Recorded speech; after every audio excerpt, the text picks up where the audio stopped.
वाले हैं हिंदी के टॉप 35 ऐसे क्वेश्चन आंसर जो कि सभी परीक्षाओं के लिए महत्वपूर्ण रहेंगे। आप लोग वीडियो को शुरू से अंत तक जरूर देखिएगा और 35 में से कितने क्वेश्चन आप सही कर पा रहे हैं इसका आंसर हमें कमेंट बॉक्स में जरूर बताइएगा।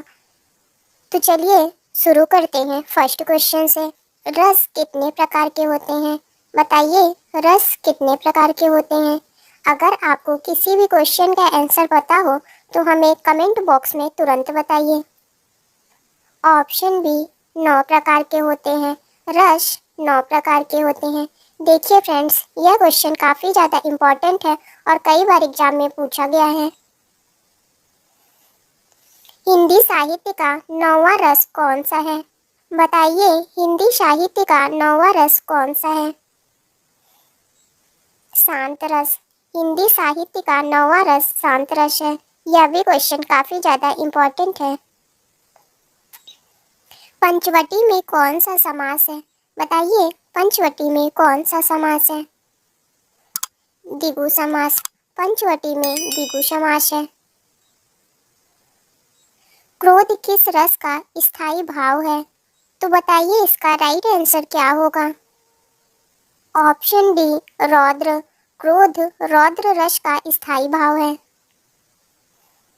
तन पर नहीं लता पान खाए अलबत्ता का क्या अर्थ है? ऑप्शन सी, झूठा दिखावा करना। तन पर नहीं लता पान खाए अलबत्ता का अर्थ है झूठा दिखावा करना। खोदा पहाड़ निकली चुहिया का क्या अर्थ है? बताइए, इसका राइट आंसर क्या होगा? परिश्रम अधिक और फल कम। खोदा पहाड़ निकली चुहिया का अर्थ है परिश्रम अधिक करना और फल की प्राप्ति कम होना।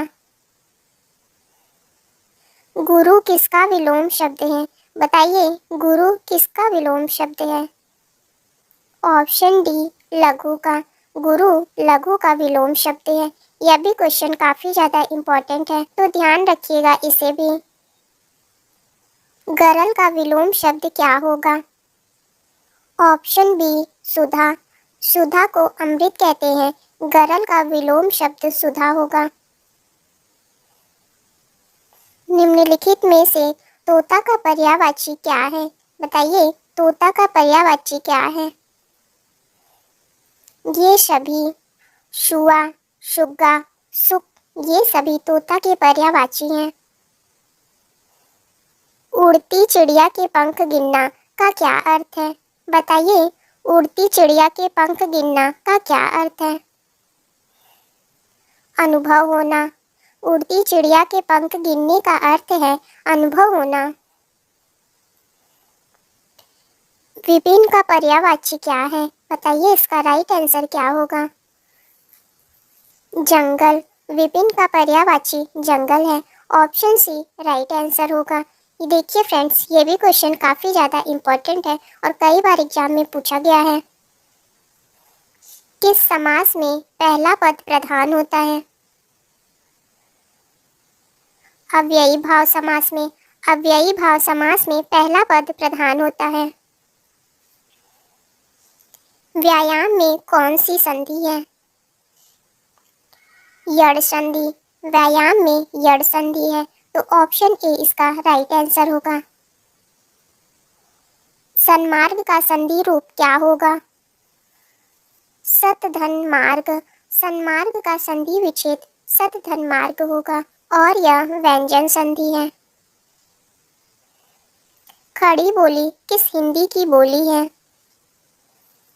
पश्चिमी हिंदी की। खड़ी बोली पश्चिमी हिंदी की बोली है।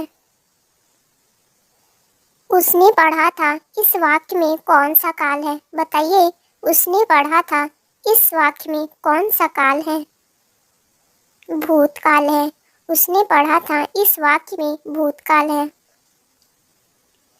उसका कोट पुराना था इस वाक्य में पुराना क्या है? बताइए, उसका कोट पुराना था इस वाक्य में पुराना क्या है? विशेषण है। उसका कोट पुराना था इस वाक्य में विशेषण पुराना शब्द है।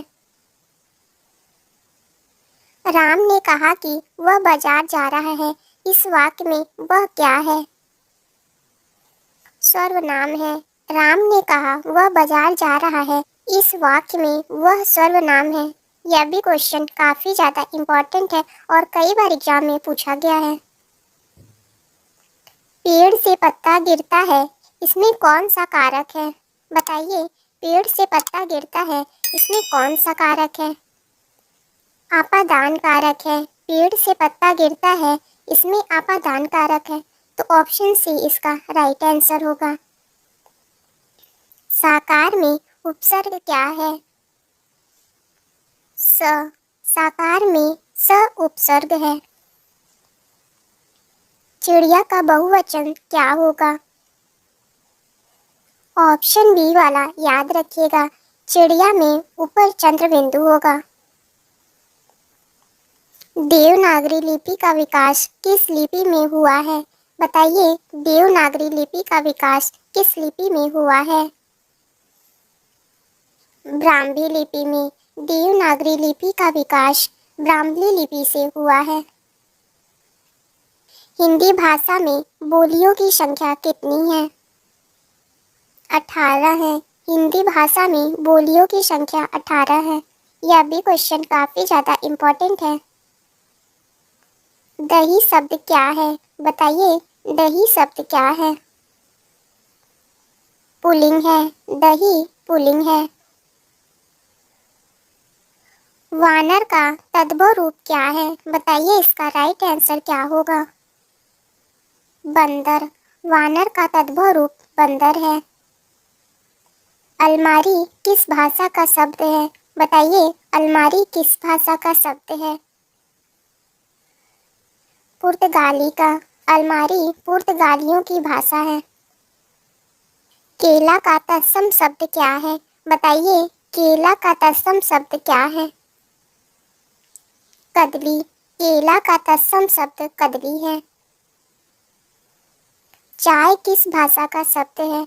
बताइए, चाय किस भाषा का शब्द है?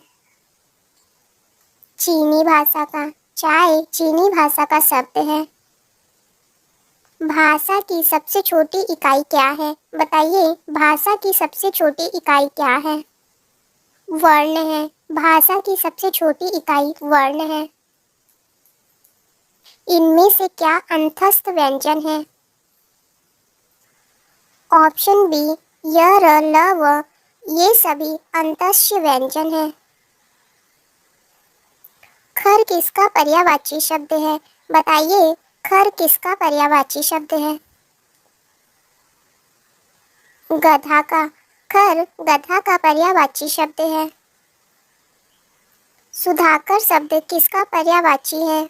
बताइए, सुधाकर शब्द किसका पर्यायवाची है? चंद्रमा का। सुधाकर चंद्रमा का पर्यायवाची है। इनमें से शुद्ध वर्तनी शब्द क्या है? बताइए, इनमें से शुद्ध वर्तनी शब्द क्या है? ऑप्शन बी दर्शनाभिलाषी ये शुद्ध शब्द है। घ का उच्चारण स्थान कौन सा है? बताइए, घ का उच्चारण स्थान कौन सा है? कंठ। कंठ घ का उच्चारण स्थान है। नवरात्र में कौन सा समास है? बताइए, नवरात्र में कौन सा समास है? द्विगु समास है। नवरात्र में द्विगु समास है। कौन सा शब्द गुणवाचक विशेषण है? यह आपका टेस्ट क्वेश्चन है। इसका आंसर आपको कमेंट बॉक्स में बताना है।